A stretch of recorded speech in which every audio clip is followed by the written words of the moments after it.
بسم اللہ الرحمن الرحیم. In the name of Allah, the Beneficent, the Merciful. السلام علیکم ورحمۃ اللہ وبرکاتہ. اعوذ باللہ من الشیطان الرجیم. بسم اللہ الرحمن الرحیم. ما جعل اللہ لرجل من قلبین فی جوفہ وما جعل أزواجكم اللائي تظاهرون منهن أمهاتكم وما جعل أدعياءكم أبناءكم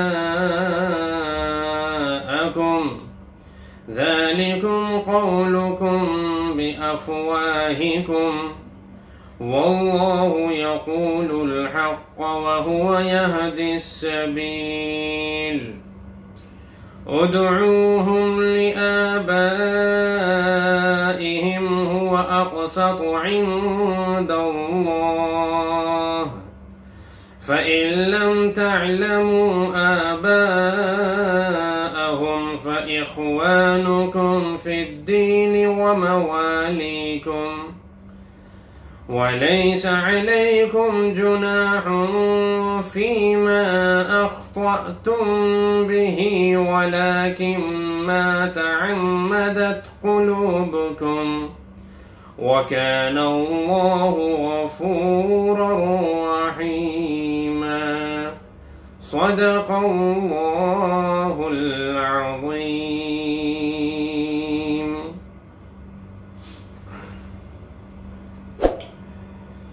یہ سورہ احزاب کی آیت نمبر 4 اور 5 تلاوت کی گئی ہے. اس سے پہلے 3 آیتوں میں اللہ تبارک و تعالی نے آپ صلی اللہ علیہ وسلم اور آپ کے متبعین کو، آپ کے ماننے والوں کو کفار اور منافقین کی اطاعت کرنے سے اور ان کی باتوں میں آنے سے، ان سے باہمی مشوروں اور بہت زیادہ خلط ملط سے اللہ نے روکا. اب یہاں ان 2 آیتوں میں اللہ تبارک و تعالی نے ان کے یہاں رائج 3 رسم اور رواج کی تردید کی ہے اور اس کا خاتمہ کیا. ایک تو ان کے یہاں غلط تصور یہ تھا کہ کسی شخص کے 2 دل بھی ہو سکتے ہیں. دل انسان کے اندر ایک مرکز کی حیثیت رکھتا ہے. پورے جسم کی جتنی بھی ایکٹیویٹی ہے، جتنی بھی حرکات و سکنات ہیں، ان سب کا تعلق دل سے ہے. اگر اللہ تبارک و تعالی کسی کے اندر 2 دل بناتے تو وہ ایک ہی دل سے کام کرتا، دوسرا دل بیکار رہتا. دونوں دل سے کام کرتا تو ایک دل سے کسی کام کے کرنے میں ہاں ہوتی، دوسرے سے نہ ہوتی تو بہت ٹکراؤ ہوتا. تو اللہ رب العزت نے اپنی حکمت اور مصلحت کی بنا پر ایک ہی دل بنایا ہے. لیکن ان لوگوں کا تصور تھا کہ انسان کے اندر، بعض انسانوں میں 2 دل بھی ہوتے ہیں. جیسے کہ ایک شخص تھا ابو معمر ابن جمیل ابن معمر فہری. وہ بڑا ذہین تھا، بڑا دماغ دار تھا. لوگ اس کے بارے میں یہ تصور کرتے تھے کہ اس کے اندر 2 دل ہیں، اسی لیے یہ بڑا سمجھدار ہے. اور وہ خود بھی یہ بات کہتا تھا. وہ کہتا تھا کہ جناب میرے اندر 2 دل ہیں، اور یہ جو محمد صلی اللہ علیہ وسلم جو بھی کچھ یہ کہتے ہیں اور جتنی بھی اپنی سمجھداری دکھاتے ہیں، اتنی سمجھ تو میرے ایک دل کے اندر ہے، اور جبکہ میرے پاس اس کے علاوہ ایک ایکسٹرا دل اور ہے. اس شخص کا یہ کہنا تھا. جنگ بدر کے موقع پر جب کفار و مشرکین کو شکست ہوئی اور وہ لوگ وہاں سے بھاگے تو یہ بھی وہاں سے بھاگ کھڑا ہوا. ایک جوتی اس کے پیر میں تھی، دوسری اس کے ہاتھ میں. ابو سفیان سے ملاقات ہوئی. ابو سفیان نے پوچھا کہ بھئی کیا ہوا؟ تو کہنے لگا کہ شکست ہو گئی. تو ابو سفیان کہنے لگے کہ بھئی اور تیرا کیا حال ہے؟ اور تیری جوتی، کہنے لگا میری جوتی تو دونوں میرے پیر میں ہے۔ ابو سفیان نے کہا ایک تو جوتی تو نے اپنے ہاتھ میں اٹھا رکھی ہے۔ کہنے لگا او میں سمجھتا تھا کہ دونوں میرے پیر میں ہیں۔ تو تب اس نے وہ جوتی نیچے رکھی اور اس کو پہنا۔ تو اس کے جملے کو لوگوں نے پکڑ لیا کہ بھئی یہ تو کہتا تھا میرے دو دل ہیں، اگر دو دل ہوتے تو یہ خطا تو اس سے نہ ہوتی۔ یہ کہہ رہا ہے کہ میں سمجھ رہا تھا کہ دونوں جوتیاں پیروں میں ہیں، لیکن ایک تو ہاتھ میں اور ایک پیر میں ہے۔ بہرحال تو یہ جو ایک غلط تصور تھا ان کے یہاں کہ بعض لوگوں کے اندر دو دل ہوتے ہیں، اللہ نے اس کی بھی تردید کی یہاں پر۔ اور ایک اور ان کے یہاں رواج تھا کہ کوئی شخص اگر اپنی بیوی کو ماں کہہ دیا کرتا تھا، عربی کے اندر اس کا ایک مقولہ ہے، مثلا وہ یوں کہتا کہ انت علی کا ظہر امی، کہ تو مجھ پر میرے ماں کی پیٹھ کی طرح ہے۔ یعنی جیسے انسان اپنی ماں کا احترام کرتا ہے، جس طرح اپنی ماں کو اپنے لیے حرام سمجھتا ہے، تو اسی طرح وہ مشابہت تشبیہ دیا کرتا تھا کہ اب تو میرے لیے میری ماں کی طرح ہے۔ زمانے جاہلیت میں اسے طلاق تصور کیا جاتا تھا، طلاق بائن، کہ اب یہ ختم، نکاح سے باہر ہمیشہ کے لیے، اب کوئی شکل نہیں ہے ساتھ رہنے کی۔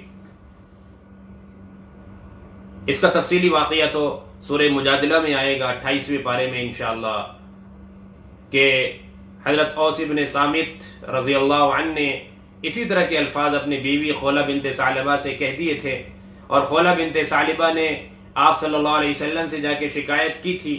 تفصیلی واقعہ ہے۔ تو اللہ رب العزت نے ان نیک خاتون کی برکت سے احکامات نازل فرما دیے تھے، فرما دیے قرآن کریم کے اندر، باقاعدہ سورہ مجادلہ نازل ہوئی 28ویں پارے میں۔ اور یہ جو ایک رواج تھا جاہلیت میں کہ اس کو طلاق تصور کیا جاتا تھا، اللہ تبارک و تعالی نے اس کی نفی کری، اس کی تردید کر دی کہ ماں کہہ دینے سے تمہاری بیوی تمہاری ماں نہیں بن جائے گی۔ ایسا نہیں ہے کہ ایک انسان کی دو ماں ہو سکتی ہے، بھائی وہ اس کے بھی پیٹ میں رہا، اس کے بھی پیٹ میں رہا، یہ کیسے ہو سکتا ہے؟ حقیقی ماں ایک ہی ہو سکتی ہے نا، جس کے پیٹ میں 9 مہینے یا جتنا اللہ نے چاہا اتنا رہ کے آیا۔ حقیقی ماں دو تو نہیں ہو سکتی، ہاں سوتیلی ماں ہو سکتی ہے، لیکن وہ ان کو ماں تصور کر کے ختم کر دیا کرتے تھے، رشتہ ہمیشہ کے لیے ختم ہو گیا۔ تو اللہ تبارک و تعالی نے تردید کی کہ اس طرح ماں کہنے سے ماں نہیں ہو جاتی۔ اب کیا حکم ہے پھر اب اسلام میں اس کا؟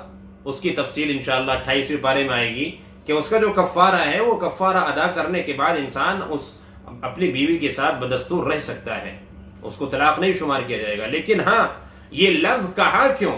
کہنا نہیں چاہیے، بری بات ہے، تو جرمانہ بھی رکھا ہے نا شریعت نے، پھر جرمانہ بھی لگایا۔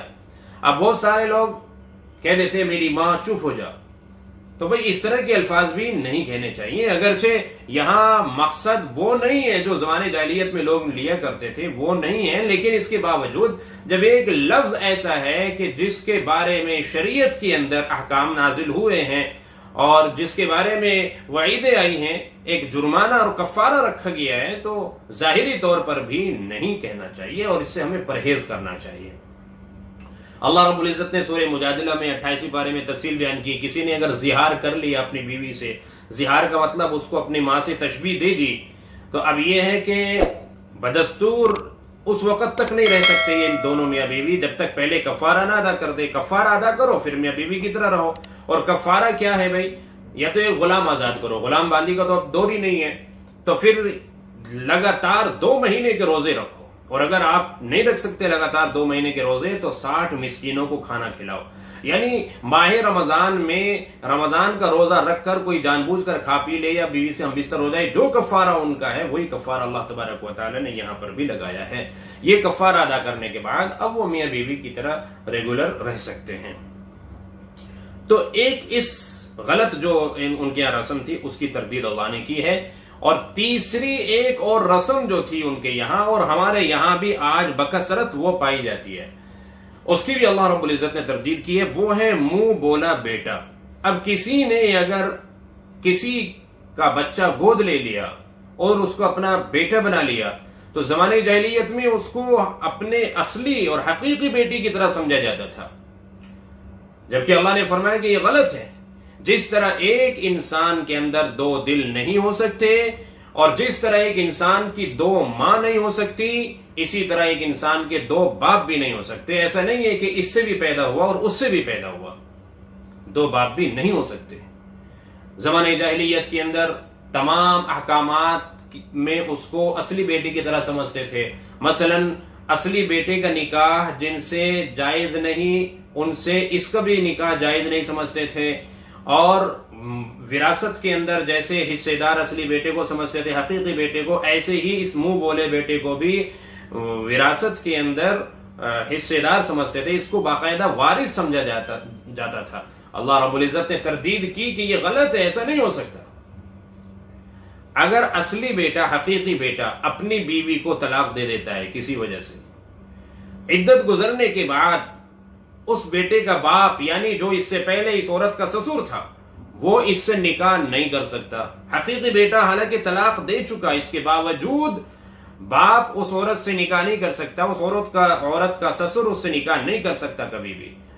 لیکن اگر منہ بولا بیٹا ہے، اس کی شادی ہوئی تھی کسی سے اور اس نے کسی وجہ سے طلاق دے دی، اب اگر اس منہ بولے بیٹے کا جو باپ ہے، منہ بولا باپ، اس کو منہ بولا باپ کہیں گے، تو یہ اگر اس عورت سے شادی کرنا چاہے جس کو اس نے طلاق دی ہے تو کر سکتا ہے.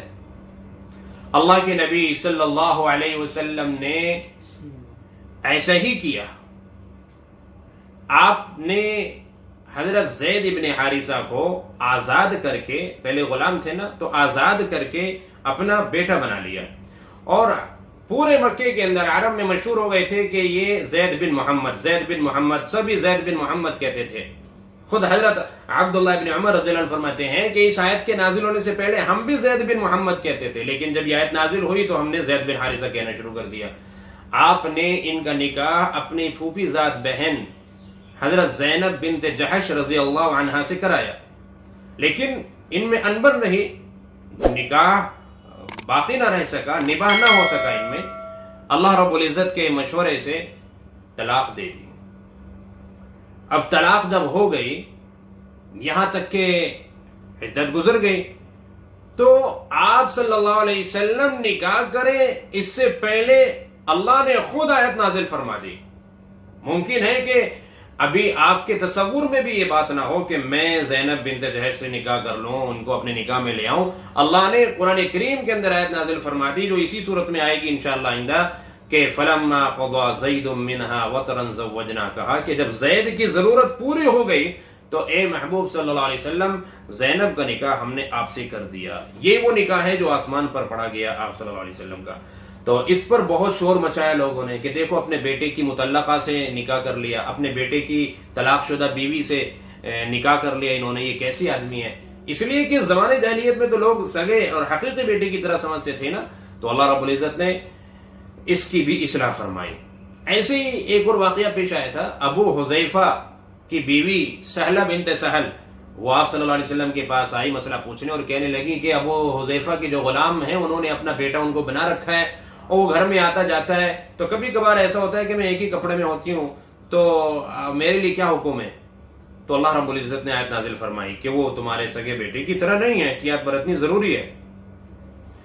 یہاں تک کہ اگر جس کو بیٹا بنایا اب اس کی اور اگر بہنیں ہیں، مطلب جس شخص نے کسی کو اپنا بیٹا بنایا، اس شخص کی بیٹیاں جو ہیں وہ اس کی بہنیں نہیں ہو جائیں گی. بالغ ہونے کے بعد جس کو بیٹا بنایا ہے، جب یہ بالغ ہو جائے گا نا، تو بالغ ہو جانے کے بعد یہ اس جو پردے کے احکامات ہیں وہ پردے کے احکامات بھی لاگو ہوں گے اس کے اوپر. جس عورت نے اپنی گود میں اس کو کھلایا ہے، بیٹا بنایا ہے، جبکہ یہ اصلی بیٹا نہیں ہے اور کوئی اور محرم والا رشتہ نہیں ہے. مثلا ایسا نہیں کہ وہ بہن کا بیٹا ہے یا وہ بھائی کا بیٹا ہے، نہیں، کسی اور کا ہے، دودھ بھی نہیں پیا، رضائی ماں بھی نہیں بن سکی. تو اس طرح کی کچھ اور اگر رشتے نہیں پائے جاتے، نہ رضائی ماں والا نہ کوئی اور محرم والا رشتہ پایا جاتا ہے، کسی کا بیٹا لے کر اس پال لیا، پرورش کر لی، تو اب وہ جو پردے کے حکام ہیں وہ بھی لاگو ہوں گے. ابھی تک تو یہ ماں اور بیٹے کا رشتہ تھا، لیکن جیسے یہ بالغ ہوا تو اب وہ اجنبیت والا رشتہ شروع ہو جائے گا، اس سے پردہ کرنا پڑے گا. تو اللہ رب العزت نے بہرحال انہی تینوں کی تردید کی اور اصلاح کی. یہاں اللہ فرماتے ہیں کہ ما جعل اللہ لرجل من قلبین فی جوفہ، اللہ رب العزت نے کسی بھی شخص کے اس کے اندر دو دل نہیں بنائے، اس کے پیٹ میں یعنی اس کے اندر کسی بھی شخص کے اللہ نے دو دل نہیں بنائے. تو وہ جو مشہور تھا وہاں کے ابو معمر ابن جمیل ابن معمر فہری دو دل والا شخص ہے، اسی لیے وہ بڑا ذہین ہے، اس کی تردید ہو گئی. وَمَا جَعَلَ أَزْوَاجَكُمُ اللَّائِي تُظَاهِرُونَ مِنْهُنَّ أُمَّهَاتِكُمْ، اور تمہاری بیویوں کو جن سے تم نے زہار کر لیا اللہ نے ان کو تمہاری ماں نہیں بنایا، یعنی وہ تمہاری ماں نہیں ہے. بھئی جن کو تم نے ماں کہہ دیا بیویوں کو تو تمہارے ماں کہنے سے وہ ماں نہیں ہو جائے گی.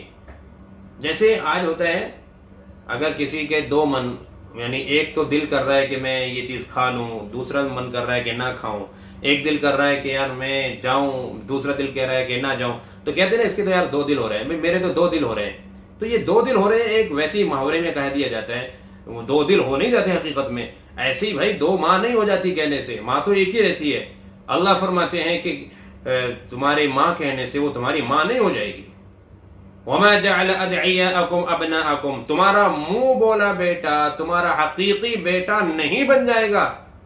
تم نے ان کو لیا، ان کی پرورش کی، اپنا بیٹا بنا لیا، راشن کارڈ میں ہر جگہ اپنا نام اس کے ساتھ چلا رہے ہیں، اسکول کے اندر ہر جگہ اپنا نام اس کے ساتھ چلا رہے ہیں. یہ غلط ہے، نہیں کر سکتے ایسا، کیونکہ یہ پوری زندگی آپ اسی طرح جھوٹ بولتے رہو گے. وہ تمہارا بیٹا نہیں، ایک شخص کا ایک ہی باپ ہو سکتا ہے، دو باپ نہیں ہو سکتے. ذَلِكُمْ قَوْلُكُمْ بِأَفْوَاهِكُمْ، اللہ فرماتے ہیں کہ یہ تو تمہاری اپنی بنائی ہوئی باتیں ہیں. وَاللَّهُ يَقُولُ الْحَقِّ، اللہ ہے جو صحیح بات اور سچی بات کہہ رہا ہے. صحیح اور سچی بات یہ ہے کہ وہ تمہارا بیٹا نہیں، وہ تمہاری ماں نہیں بنی ماں کہنے سے، اور کسی کے دل کسی اندر دو دل نہیں ہے. صحیح اور سچی بات یہ ہے، تم نے خواہ اپنے منہ سے بات بنا لی، اپنی طرف سے گھڑ لی اس طرح کی باتیں. وَهُوَ يَهْدِي السَّبِيلَ، وہ تمہیں سیدھا راستہ دکھا رہا ہے، وہ تمہیں سیدھے راستے پر چلانا چاہ رہا ہے، وہ تمہیں صحیح راستے صحیح بات کی ہدایت کرنا چاہ رہا ہے. لہذا ان باتوں کو لازم پکڑو اور سیکھو اور عمل میں لاؤ. اگر تمہیں نہیں پتا اس بچے کا باپ کون ہے، تمہیں پتا نہیں ہے کہ اس بچے کا باپ کون ہے، اور تم ہاسپٹل سے لے کر آ گئے، یہ یتیم خانے سے اٹھا کر لے کر آ گئے، آپ کو معلوم ہی نہیں اس کا باپ کون ہے، اللہ فرما رہے اس کے باوجود تم اسے اپنا بیٹا اور خود کو اس کا باپ تم نہیں کہلا سکتے. پھر کیا کہیں ایسے میں؟ اللہ فرماتے ادعوہم لآبائہم هو اقسط عند اللہ. سب سے پہلی بات یہ ہے کہ اگر باپ معلوم ہے تو آپ ان کی نسبت ان کے اصل باپ کی طرف کرو، اور یہی زیادہ صحیح ہے اللہ کے نزدیک. فَإِن لَمْ تَعْلَمُوا آبَاءَهُمْ، اگر تمہیں ان کے باپ کا پتہ نہیں ہے، تمہیں علم نہیں ہے کون ہے ان کا باپ، فَإِخْوَانُكُمْ فِي الدِّينِ وَمَوَالِيكُمْ، تو پھر یہ تمہارے دینی بھائی ہیں اور تمہارے دوست ہیں. تم انہیں اپنا دوست کہہ سکتے ہو، رفیق کہہ سکتے ہو، اپنا دینی بھائی کہہ سکتے ہو، لیکن تم اسے بیٹا نہیں کہہ سکتے، اپنے آپ کو اس کا باپ نہیں کہلوا سکتے، اس کی اللہ اجازت نہیں دیتے. ہاں وَلَيْسَ عَلَيْكُمْ جُنَاحٌ فِي مَا أَخْطَأْتُمْ بِهِ، اب تک جو ہو چکا پتہ نہیں تھا وہ معاف ہے اللہ کی طرف سے. وَلَكِنْ مَا تَعَمَّدَتْ قُلُوبُكُمْ، لیکن اب جان بوجھ کر ایسا نہ کریں، اس پر پکڑ ہو جائے گی جب تمہیں معلوم. اسی لیے حدیث میں آتا ہے، مسلم شریف کی روایت ہے، اللہ کے نبی صلی اللہ علیہ وسلم نے فرمایا اگر کسی شخص کو معلوم ہے کہ یہ میرا باپ نہیں ہے، پھر وہ اپنا باپ بتائے اسے، اس کے اوپر جنت حرام ہے. یہ حدیث آپ دیکھ لیں اٹھا کے. اگر کسی کو پتا ہے کہ یہ میرا باپ نہیں ہے، پھر وہ کہتا ہے کہ یہ میرا باپ ہے، اس کے اوپر جنت حرام ہے. تو اللہ فرماتے ہیں کہ جب پتا چل گیا اب توبہ کرو، اب اللہ سے معافی تلافی کرو اور اپنی اصلاح کرو. یہ سارے یہ جو تم نے باتیں بنا رکھی ہیں ان سے باز آ جاؤ اور ایسا کرنا چھوڑ دو. وَكَانَ اللَّهُ غَفُورًا رَحِيمًا، بلا شبہ اللہ بہت ہی معاف کرنے والا رحم کرنے والا ہے، بشرطے کہ تم سچی توبہ کر لو. یا اللہ اب تک غلطی ہو گئی، اب تک ہم نے غلطی سے اس کو بیٹا کہا، اور کوئی بیٹا ہے اگر تو بھی میں نے باپ کہا، انہیں غلطی سے اب تک ہم بیٹا کہتے رہے باپ کہتے رہے آپس میں، تو یہ تو بڑی غلطی ہو گئی. اب معلوم ہو گیا تو اب جو ہے کہنا چھوڑ دو، اب توبہ کرو. اگر تم ایسا کر لو گے تو اللہ پاک معاف فرما دیں گے، پچھلی غلطیاں معاف ہیں، آئندہ سے احتیاط برتے. تو یہ ہیں بھئی وہ 3 غلط باتیں جو رائج تھی ان کے یہاں، اور اللہ رب العزت نے یہاں اصلاح کی ہے. اور اس میں سے یہ جو منہ بولے بیٹے کی بات ہے، یہ تو ہمارے یہاں بھی بہت زیادہ چلی ہوئی ہے، اور ہمیں اس آیت کریمہ کی روشنی میں اس پر عمل کرنا چاہیے کہ ہم منہ بولے بیٹے کو حقیقی بیٹی کی طرح نہ سمجھیں. پردے کے احکامات بھی نازل ہوں گے اگر کوئی محرم والا رشتہ نہیں پایا جاتا ہے، اور اس کے علاوہ میراث کے اندر اس کا کوئی حصہ نہیں، چونکہ وہ حقیقی بیٹے کی طرح ہے ہی نہیں. ہاں یوں اگر کسی کے بیٹے کو یوں ہی کہہ دیا، مثلا ایک شفقت اور محبت میں، بیٹا کیا کر رہے ہو، تو یہ بھی الگ چیز ہے، چونکہ وہ بیٹا نہیں بنا رہا ہے، نہ اس کے نام کے ساتھ اپنا نام جوڑ رہا ہے کہ میں اس کا باپ ہوں. راشن کارڈ میں اسکول میں بھی اپنا نام نہیں لکھوا رہا ہے اس کے ساتھ. وہ تو کسی کی بھی بچے کو شفقت میں اور محبت میں کہہ دیا جاتا ہے کہ بیٹا ایسا کر لو، بیٹا ایسا مت کرو. یہ ایک الگ چیز ہے، مجازن بیٹا کہہ دیا جاتا ہے، لیکن حقیقتاً جس طرح منہ بولے بیٹے کو ایک سگے بیٹے کی طرح بنا لیتے ہیں لوگ، یہ غلط ہے. اس رواج کو چھوڑنا چاہیے. اللہ ہمیں صحیح سمجھ عطا فرمائے، عمل کی توفیق عطا فرمائے. السلام علیکم ورحمۃ اللہ.